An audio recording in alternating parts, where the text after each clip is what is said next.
Vamos nesse momento a mais um devocional com exegese. Estamos lendo o Evangelho de João e eu gostaria de acompanhar com vocês a leitura de hoje, que é em João 10. Em João 10 nós temos 3 passagens importantíssimas do Evangelho de João. Eu gostaria de ler alguns versículos com vocês e fazer um breve comentário sobre estas passagens.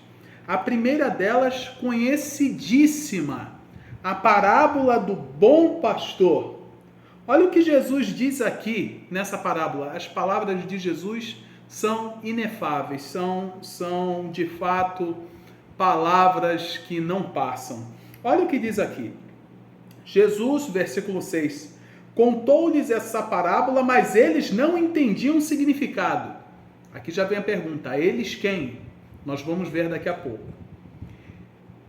Ele disse, eu sou, olha aqui, em verdade vos digo, eu sou, novamente o eu sou, como foi lá em João capítulo de número 8, eu sou a porta das ovelhas. Uma evocação a Êxodo novamente.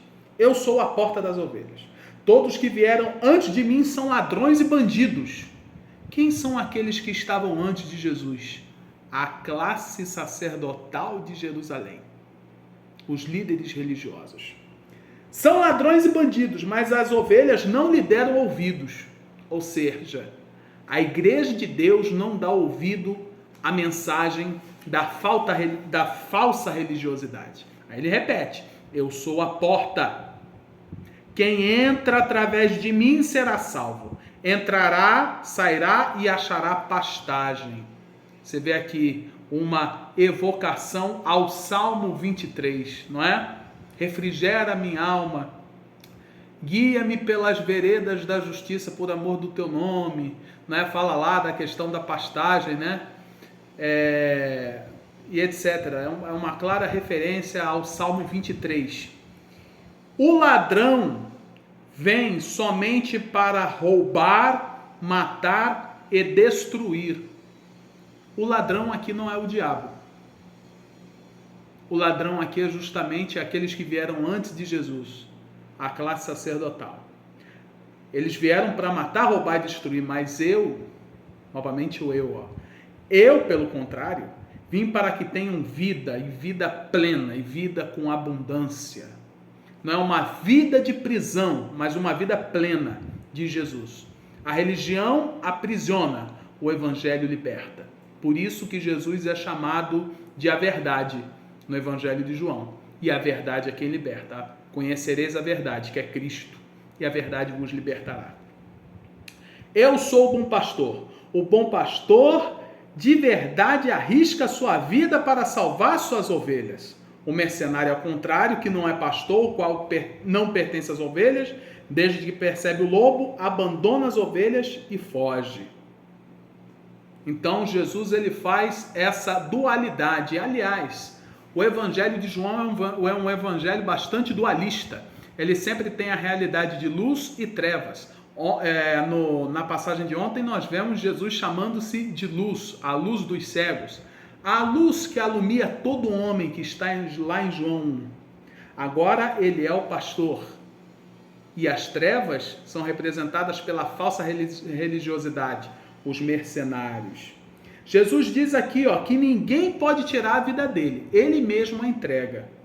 Ele entrega porque ele recebeu a ordem do Pai.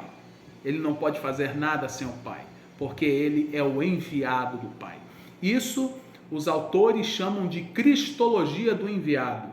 Jesus ele sempre enfatiza que ele não vem em nome dele mesmo. Ele não vem por ele mesmo. Ele não vem para defender uma causa própria. Ele vem defender a causa do Pai. E aqui eu abro um parênteses. Você tem feito a obra de Deus por sua causa ou você tem feito pela causa do Evangelho, que é a causa de Jesus e conjuntamente a causa do Pai? Refletemos nisso. Jesus ainda disse, ninguém tira as ovelhas de mim, não é? Porque o Pai me deu. Esse é o mandado que recebi do meu Pai. E esta palavra provocava discussões entre os judeus. Alguns diziam, é um endemoniado? Está delirando? Por que vocês estão ouvindo? Mas outros retrucavam, essas palavras não são de um endemoniado. Acaso o endemoniado pode abrir os olhos ao cego? Como foi no capítulo 9, que ele abriu os olhos ao cego. Ou seja, aqui estão os judeus, né, esse grupo aqui, estão querendo incriminar Jesus, chamando de endemoniado, como eles faziam com João Batista. Só que o endemoniado pode fazer um cego ver, um endemoniado pode mostrar os sinais. Lembremos que aqui estamos na parte do Evangelho de João, que é chamada de Livro dos Sinais, que vai de João 1, do capítulo, de João 2 até o capítulo 12, se eu não me engano, né? De João 2, mais ou menos até o capítulo 12, 13, que é a parte do livro dos sinais, né?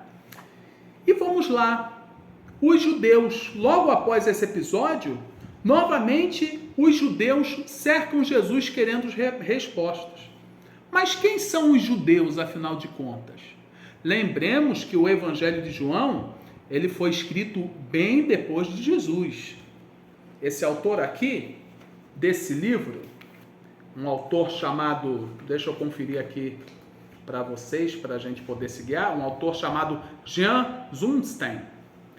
Ele diz o seguinte, que o Evangelho ele ficou mais ou menos pronto lá para os anos 80 depois de Cristo, quando houve a expulsão dos cristãos da sinagoga. Ou seja, havia uma rivalidade da comunidade joanina, que é a autora do Evangelho, com a sinagoga judaica. Esse livro aqui, o Raymond Brown, A Comunidade do Discípulo Amado, ele explica o seguinte: a expulsão da sinagoga ocorreu algum tempo antes do Evangelho ter sido escrito, mas como discutimos acima, os cristãos joaninos ainda não eram perseguidos e até condenados à morte pelos judeus. Por isso, então, que a comunidade joanina ela tem uma certa aversão aos judeus, por eles serem perseguidos e por eles serem mortos pelos judeus. Então, eles sempre vão colocar esse grupo, os judeus, como grupo do antigo éon da lei, tanto que eles nem consideram a lei dos judeus uma lei divina, tanto que Jesus chama a vossa lei e não a lei de Deus. Isso fica muito bem claro na passagem que se segue. João 10, capítulo 22 a 39.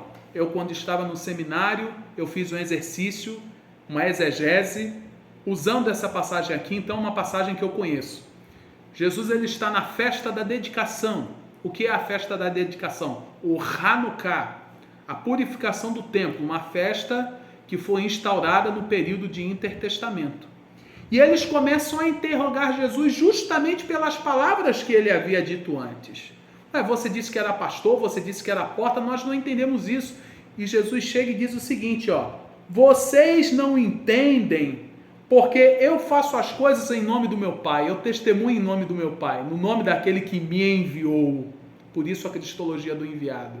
E principalmente vocês não entendem porque vocês não são minhas ovelhas.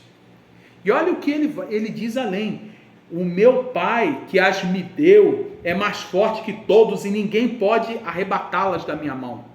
Porque eu e o Pai somos um. Aí eles entram em desespero. Eles não aceitam quando Jesus fala que ele e o Pai são um. Eles querem apedrejar Jesus. E Jesus pergunta, por que vocês querem me apedrejar? Não, porque você está se chamando de filho de Deus. Você está se igualando a Deus.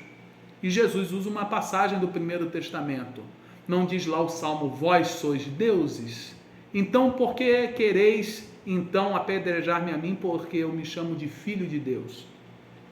Ou seja, mais uma vez, a cegueira religiosa desse povo que está sendo representado nessa trama, não é? Que nós sabemos que a comunidade tem essa aversão aos judeus por causa da perseguição. Mas mesmo assim, esse povo que aqui está cercando Jesus com esse tipo de perguntas, na realidade estão cegos, numa cegueira espiritual e não conseguem ver o óbvio, que é a filiação divina de Jesus. Eles não conseguem ver o óbvio. Infelizmente, existem pessoas na nossa igreja que são assim, conhecem a Bíblia, leem a Bíblia, estão em nossos templos, mas não são ovelhas de Deus, não são ovelhas do Senhor. Mas que nos atentemos à promessa de Jesus, em que ele diz aqui nesta passagem: haverá um tempo em que o Pai irá juntar todas as ovelhas e haverá um só rebanho e um só pastor. Que Deus abençoe a todos vocês, em nome de Jesus.